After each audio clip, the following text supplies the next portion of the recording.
Bienvenue dans La Lettre Pro, le podcast IA. Je suis Brulatour, le rédacteur en chef de La Lettre Pro. Aujourd'hui, nous allons explorer les dernières actualités du monde de la radio et du podcast. Commençons par Futuri, qui renforce son positionnement autour de la radio pilotée par l'auditeur. Futuri a annoncé le retour du nom Listener Driven Radio ou LDR pour sa plateforme interactive anciennement appelée Tether. Ce changement de marque illustre la volonté de Futuri de recentrer l'expérience radio sur l'engagement des auditeurs. Les fonctionnalités existantes restent inchangées, mais l'accent est désormais mis sur l'interaction directe avec les auditeurs. RTL fait un pari audacieux pour l'été 2025 en mettant l'accent sur l'accessibilité et le direct. À partir du 30 juin, la station adopte une grille d'été enrichie, notamment avec une couverture renforcée du Tour de France, des podcasts inédits et la continuité de ses grands rendez-vous. Le Club Jalabert sera diffusé tous les jours de 18h30 à 19h avec Laurent Jalabert commentant chaque étape aux côtés de journalistes et d'acteurs du peloton. Les auditeurs pourront participer en direct via le 3-2-10. Des émissions spéciales marqueront le début et la fin de l'événement, avec une émission de lancement le 5 juillet et une émission de clôture le 27 juillet. En plus de cela, RTL propose Le Tour de Léo, un podcast quotidien inédit qui offre un regard personnel et inclusif sur le Tour de France, en mettant en lumière les voix rarement entendues dans le peloton, notamment autour du handicap. Ce podcast est une combinaison de récits, de témoignages et de rencontres avec des invités, visant à donner un éclairage humain et engagé sur la grande boucle. C'est une initiative qui souligne l'engagement de RTL à conjuguer proximité, innovation et fidélité aux attentes de ses auditeurs cet été. En Australie, le DAB+ se modernise dans 5 grandes métropoles grâce à une refonte orchestrée par TX Australia. L'opérateur a choisi la solution Multimuxa de Factum Radioscape pour cette mise à jour. Ce choix permet une supervision centralisée, une diffusion robuste et une évolutivité sur 7 ans, assurant ainsi une modernisation durable et efficace des multiplexes radio. Cette évolution souligne l'engagement de l'Australie à offrir des services radio de haute qualité et à s'adapter aux avancées technologiques dans le secteur. Le bouquet FG a franchi un nouveau cap d'écoute en mai, selon les dernières données de l'Alliance pour les chiffres de la presse et des médias. Le groupe a enregistré 4,04 millions de streams dans le monde entier, dont 2,97 millions en France. Cette performance permet à Maison FG de renforcer sa position en tant que 8e groupe audio-digital français, avec une progression continue. Sur une période de 12 mois, de juin 2024 à mai 2025, Maison FG totalise 42,9 millions de streams à l'échelle mondiale et 23,7 millions d'heures d'écoute. Ces chiffres témoignent de la popularité croissante du bouquet FG et de son attrait auprès des auditeurs, renforçant ainsi sa présence sur la scène numérique. Dans l'édition numéro 172 du MAG, on explore la situation unique de la radio en Île-de-France. Ce numéro met en lumière la diversité et la richesse de l'offre radiophonique dans cette région, allant des stations de radio FM traditionnelles aux nouvelles stations DAB+. Paris et ses alentours offrent un paysage radiophonique dynamique qui reflète la diversité sociale, culturelle et médiatique de la région.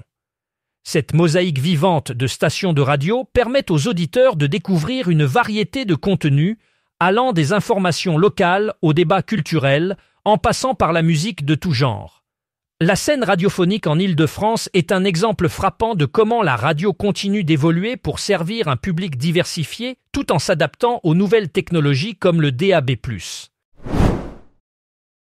Radio Faget célèbre ses 40 ans d'existence à l'occasion de la Fête de la musique avec un événement spécial à Jarville-la-Malgrange.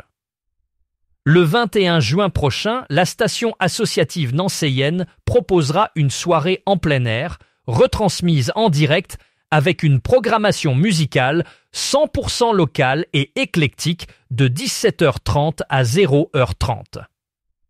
Depuis sa création en 1985, Radio Fagey s'est distinguée par son engagement citoyen et culturel, devenant un outil de lien social et de découverte musicale pour la région.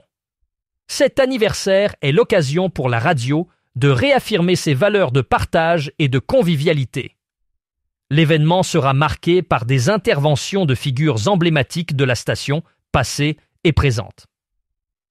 Avec une ambiance familiale, des stands de restauration et une buvette, Radio Fagey espère offrir un moment mémorable à ses auditeurs et renforcer son rôle de tremplin pour la scène musicale émergente.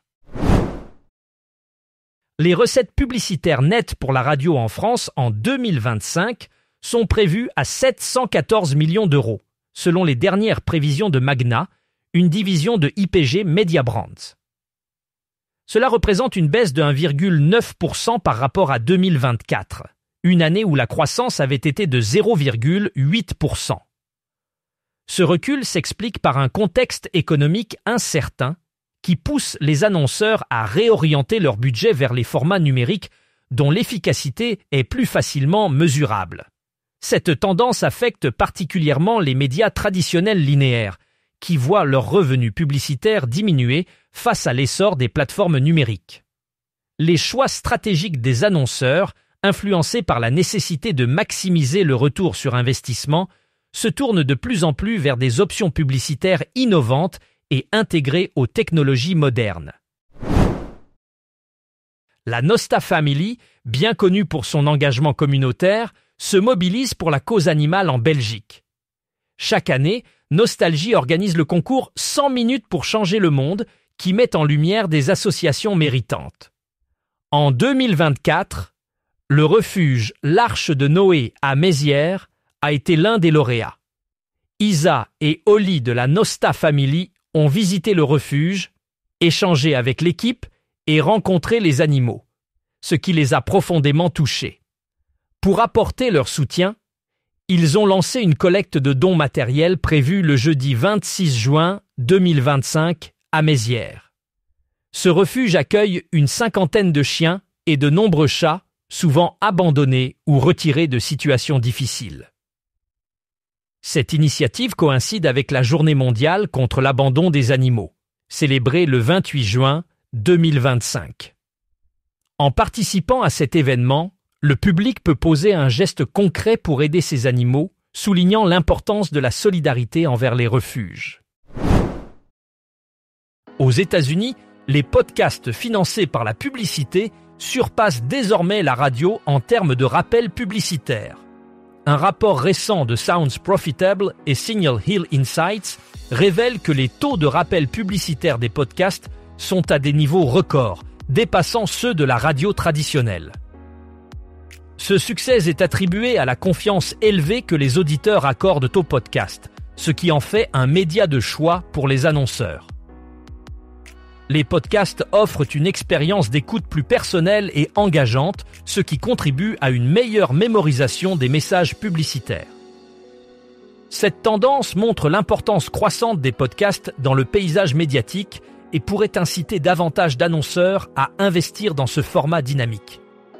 Pour en savoir plus sur cette tendance et d'autres actualités, rendez-vous sur notre site lalettre.pro et abonnez-vous à notre newsletter quotidienne.